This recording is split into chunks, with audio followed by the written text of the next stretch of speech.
of the stories that I have spotted on the front page of our news coverage relating to biodiversity. And of course, there is a separate NI news topic specifically for biodiversity if you want to follow this in the news. And there will be one on water, of course, as well. But these are just three of the headlines I picked out, looking at Amazon deforestation and its relationship to the beef industry, the UK insurance group telling members to act on biodiversity loss, and biodiversity loss being viewed in the context of developing world and the impact it's likely to have there. So it is an extremely important topic. It is very well covered in the news, and the focus on this is only continuing or increasing at the present time.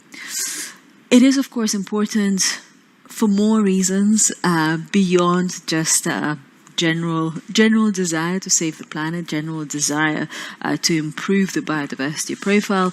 It is, of course, extremely important for the global economy. And as you can see here, this is an extract from a Nature Risk Rising report that was produced by WEF in collaboration with PwC in 2020. But what you can see here, essentially, is that more than half of the world's total GDP is either moderately or highly dependent on nature and its services, and therefore exposed to nature loss. So from an economic perspective, it's a hugely important focus, not just from the, I suppose, more philanthropic or broader good of the world perspective. On the ground, we see a huge decline in the abundance of species. I'm sure, again, most of you are familiar with the Global Living Planet Index, and this chart really speaks for itself. We are now down 69% in terms of the relative abundance of species globally, and the next chart on the next slide pretty much speaks to a very similar problem, but looking more broadly at biodiversity intactness. And this is an index from the Natural History Museum, maintained since the 1970s, I believe. And again, it is showing you the areas of biodiversity intactness deterioration. And of course, the lighter the color, the worse the deterioration. I'm struggling with words today. This webinar is also comes in the context, of course, of TNFD.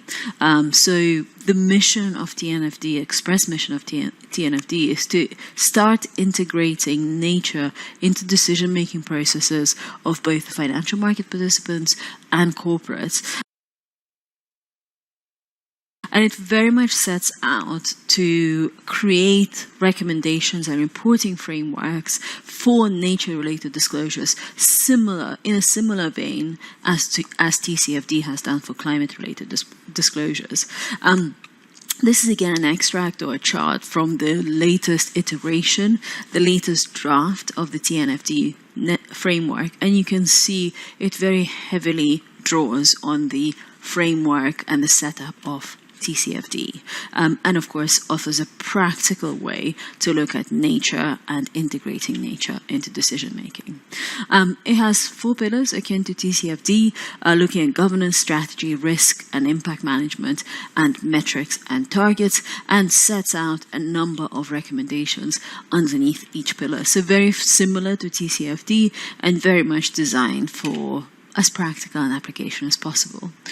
From a risk and opportunity assessment, it uses the LEAP framework, which I'm sure you're all very familiar with, essentially standing for locating, evaluating, assessing, and then preparing to respond and report in relation to nature-related risk. And of course, we at Bloomberg have been looking and reviewing the TNFD initiative very heavily, and later on in the webinar I'll show you what we have done so far in relation to TNFD. Ultimately, though, of course, the aim is to reverse the trend, and this is again borrowed from the Living Planet report produced in collaboration with WWF and ZSL, and I thought this was a very interesting and compelling chart. We need transformative changes in order to reverse the trend, but if you look on the right, the trend can be reversed, as IBIS, the Intergovernmental Science Policy Platform on Biodiversity and Ecosystem, defines transformative change is that a fundamental system-wide reorganization across technological, economic, and social factors, including paradigms, goals, and values, is required, but it is not something that we as a society cannot achieve. And therefore, the context of this webinar and any work that is ongoing, either at global scale or within Bloomberg on our smaller scale, is targeted very much to achieving this change and reversing the trend, which obviously is a possibility in a transformative change scenario. So what does that mean in practice from a Bloomberg perspective? So we're focusing on a number of areas, or 4 areas really: as reported data, estimates, geospatial assessment, and ultimately materiality assessment. However, starting with ESG as reported, or ESG, biodiversity and water as reported data, as you can see on this title slide, I'll delve straight in. First and foremost, you can find all data that we collect on biodiversity and water alongside other ESG as reported data on FA ESG. Most of it will be contained under the environmental subtab, which is what I have highlighted here, and all of it comes with the same full transparency as you get for any other ESG as reported field. And as a lot of reported data within this space is dominated by policies, it is of course particularly relevant to have this transparency if you really want to understand what underpins a particular policy, be it biodiversity or a more specific policy such as zero deforestation policy. What you can see here are some of the new fields that we have recently added specifically for biodiversity. We have always had some biodiversity focused fields and we have always collected some data, but we have been expanding our ESG as biodiversity as reported data set, as well as the water as reported data set, and more fields will of course come going forward. This is just a sample of what we have, and as you can see, there are quite a lot of policy related fields that have been added. You can find all of the fields, like without the data, not just on FA ESG for individual companies, but also on ESGD. If you go to ESGD, you can filter by theme, as I have done on this particular screenshot. And under theme, I believe it's the second one, or always the second one, under climate change, and it's the natural capital and biodiversity filter. You can then, of course, continue to filter by issue and sub-issue. So on this slide, I have shown you the biodiversity sub-issue, and that contains 115 fields. And then if you want to further filter, and actually I have failed to filter on this slide, so apologies, but for example you can filter further down into deforestation, palm oil, ecosystem protection, and there are quite a number of fields mapping to quite granular and focused sub-issues. As you can see, in total for biodiversity you have 115 fields, and actually for water management you have 113. So it's not insignificant in terms of the number of fields. And one thing, of course, to say that it contains on this slide both as reported and some derived fields. So you can see some of the SDG fields, for example, coming through here, as well as the EU taxonomy do no significant harm fields for biodiversity. Of course, there will be EU taxonomy substantial contribution biodiversity fields coming as we create new estimates and start onboarding reported data for the remaining 4 objectives. In addition, where material, we do also feed these fields and this data into the ESG performance scores, and they drive the ecological impact issue assessment. You can see here, of course, I have picked a company where ecological impact is the biggest and most significant issue within the E pillar. Perhaps unsurprisingly for an agricultural producer and wholesaler, which is the group that it is being benchmarked against, and the subsector for which we're scoring it.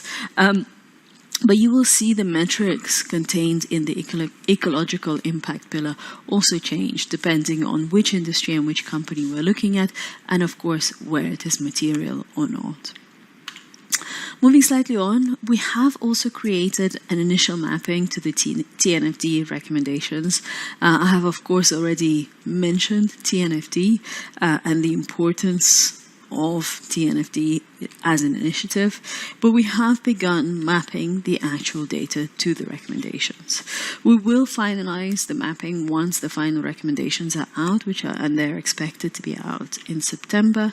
And we are, of course, looking forward to better reporting from companies against those metrics.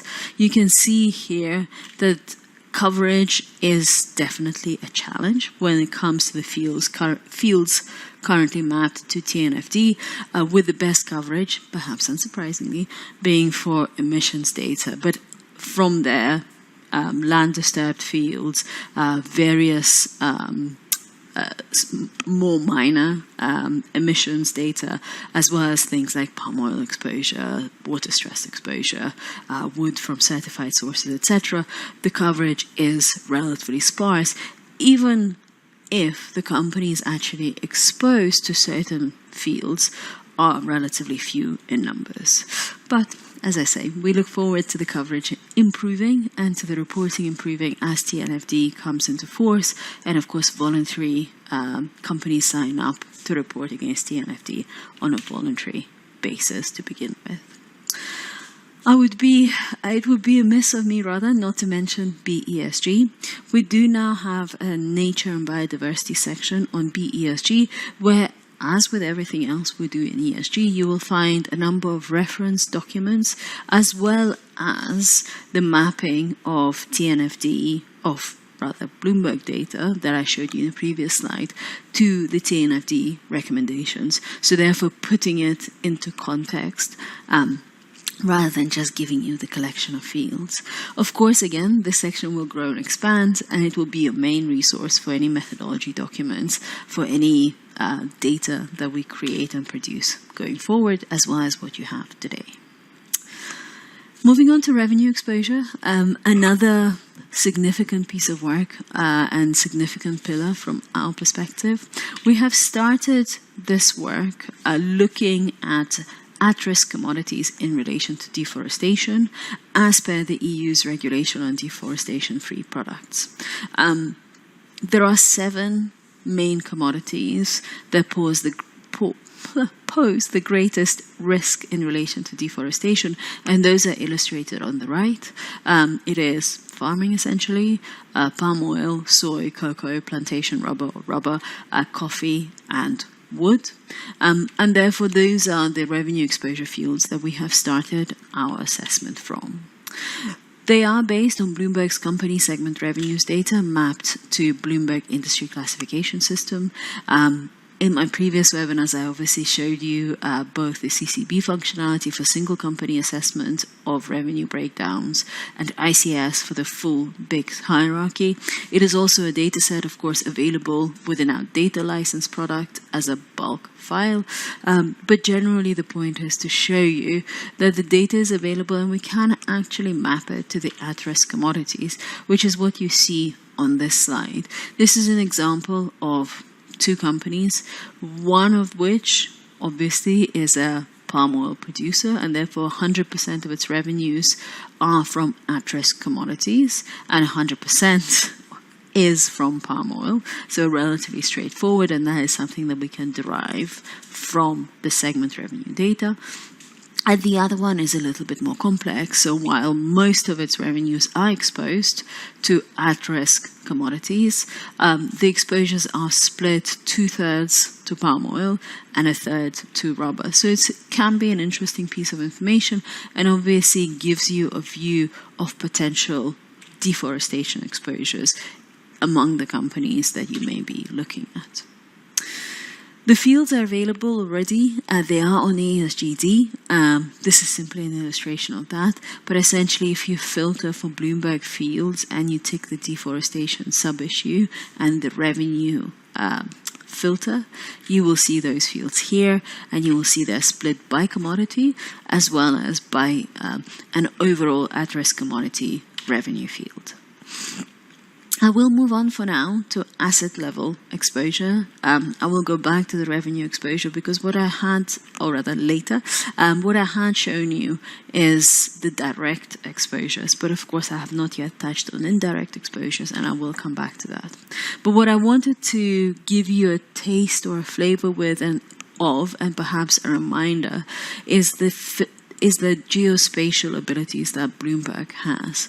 Of course, there is the as reported biodiversity and water data. There is the revenue exposure fields based on revenue segmentation data, which is also as reported.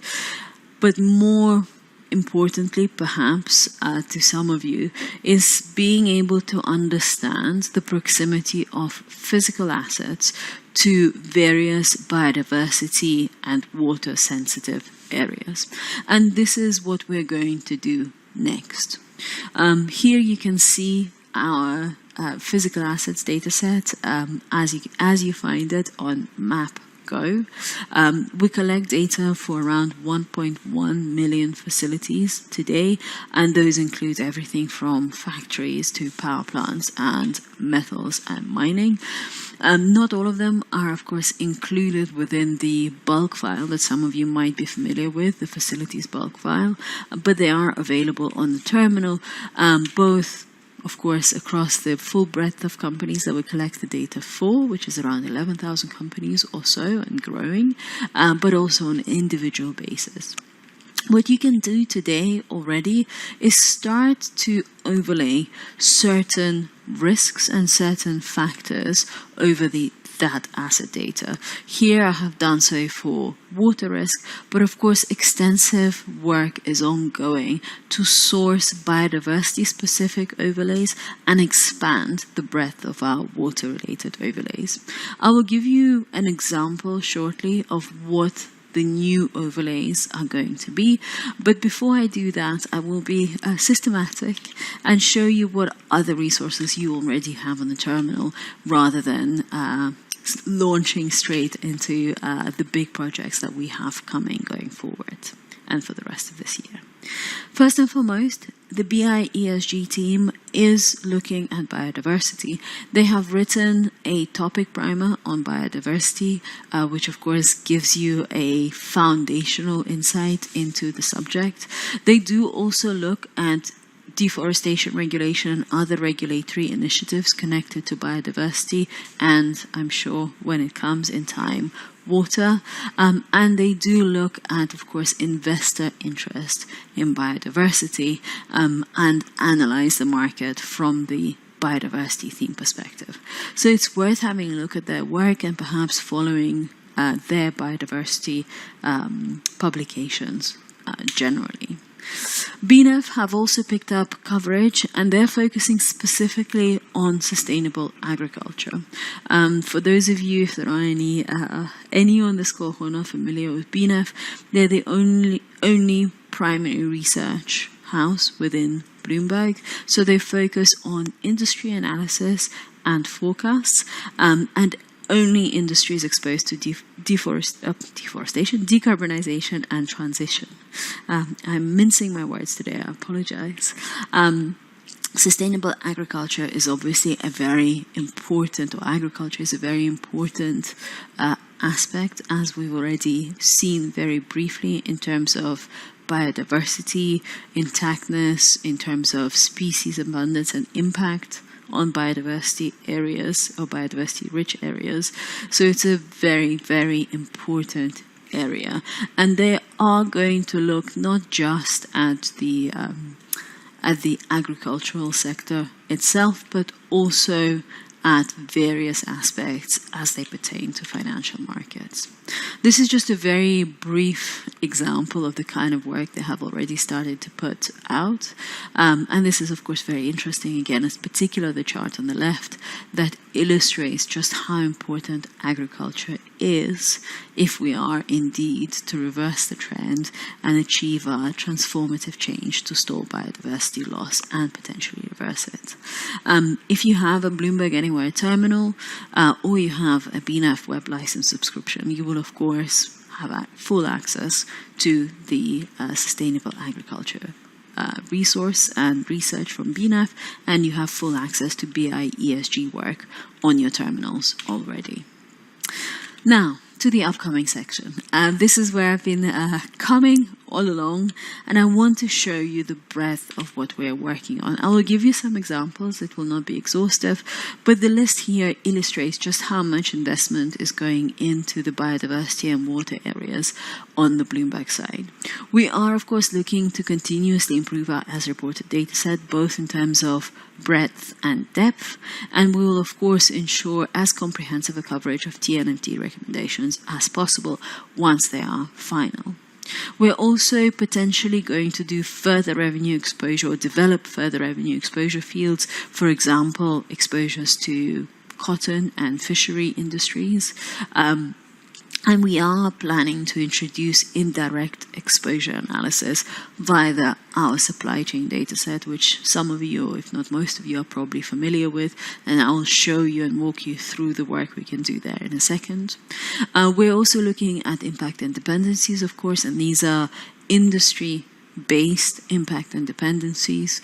We're working on geospatial risks, so further enhancements to our physical assets data set, which we think we can achieve, and then of course the overlays for biodiversity, deforestation and water. And ultimately looking to start understanding and putting together a materiality framework. So really understanding what the potential impact of individual facilities may be and the importance of those to the companies that own it and the broader risk perhaps that is presented from biodiversity and water perspective. The latter piece is very much a research project for now and likely to materialize later, so beyond 2023, but I thought I'd just put it there as to show you that we are thinking about materiality and we're very cognitive of the importance of ultimately delivering financial materiality metrics. We are, of course, also going to integrate biodiversity across the terminal, data license, and our index product. And on the terminal, we will, of course, add a biodiversity tab on ESG Go, and we'll develop further functionality to make it as easy for you as possible to analyze both biodiversity and water risks and potentially opportunities. But now I want to show you our thinking on indirect exposure. Reported revenues are just part of the picture. They give you the direct exposures based on revenues, of course, but they do not capture the indirect exposures coming from supply chains or trading activities. And in this case, Mondelez, which is what you're seeing here, the company you're seeing here, there is no indication that they're exposed per se to at-risk commodities. However, we do have the supply chain data set, and I'm sure you've seen the spider graph before. I'm sure I have shown it before as well. But moving on from the kind of the top level graph, we believe we can use this data to indicate or to connect the exposures of the producers to the consumers of those raw materials, commodities, or products. I won't go through the full explanation of what we are planning to do. There are various rules that we're going to apply, but ultimately, as you can see here, we can then derive fields that tell you whether a particular company that you're focusing on, and in this case the central company is Mondelez, has exposures to certain at-risk commodities indirectly via its suppliers, and potentially who the suppliers are that result in that exposure. So in this case, you can see two suppliers that appear on the supplier side of SPLC for Mondelez, and that's Siemens Darby and Sina Mass, and I apologize for my pronunciation. And you can actually see from the CCB screens, so the company classification browser screens on the left, that they are palm oil producers. You can see that Mondelez has exposure to them as its suppliers, and therefore we can assume fairly safely that Mondelez thus has indirect exposure to palm oil. Perhaps unsurprising given the area of its operation, but it is something that we can do, and these are fields that we will be releasing. We can also derive exposure based on company documents. This is a screenshot of the DS functionality or document search functionality, which we can analyze, filter, and again create fields on the back of these in order to tell you or to indicate that there is likely exposure indirectly to at-risk commodities. In this case, we have identified cocoa. We may not, in this case, be able to identify who the suppliers are that are leading to this exposure, but nevertheless, again, we can enrich the data set and tell you that there is exposure. These fields are coming, they're not yet ready, and they will also be reflected on SPLC itself. We're adding a commodities tab to SPLC as well as deriving fields based